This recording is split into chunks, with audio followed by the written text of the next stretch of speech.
Kavita now adds sugar to their kombucha. Do you have a recommendation for no sugar added low carb kombucha?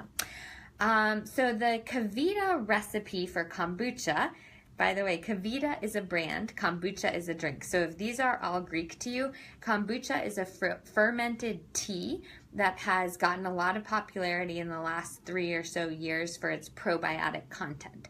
So it's fizzy. Many of you know that if I am like kind of craving a glass of wine, but I don't want to drink a glass of wine, I'll get a wine glass and put kombucha in there because it's fizzy, tangy, kind of has that feeling like you're drinking wine, but it has no alcohol, which is good because it doesn't make you feel hungover the next day, and it has lower calories, sugar, things like that. So Kavita, the brand, has always had sugar in its kombucha.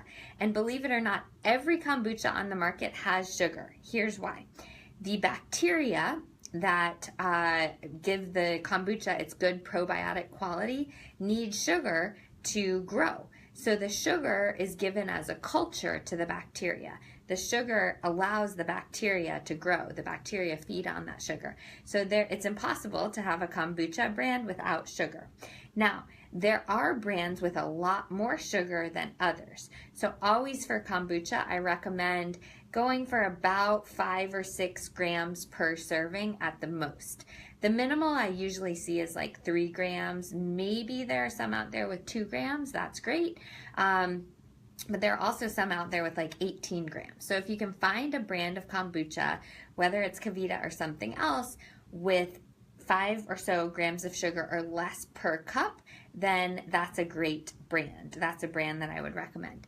Now, if you're doing the reset like I'm doing right now, there's no sugar added at all. And now I commonly recommend Kavita. But when I say Kavita, I mean Kavita probiotic drink. This is their signature product. The kombucha was a secondary line. Kavita probiotic drink is sweetened with stevia only, no sugar at all. So it's not technically kombucha, although it has that fizzy taste as well. It's in a more narrow and skinny bottle. It's almost like this bottle, except it's not as tall. But those Kavita probiotic drinks are no sugar added and really great. I love the lemon cayenne one and the plain coconut one. Those are some of the lower in sugar ones, so I highly recommend those. And the sugar comes from coconut water too, in those 2 specific flavors. So try that, Emily.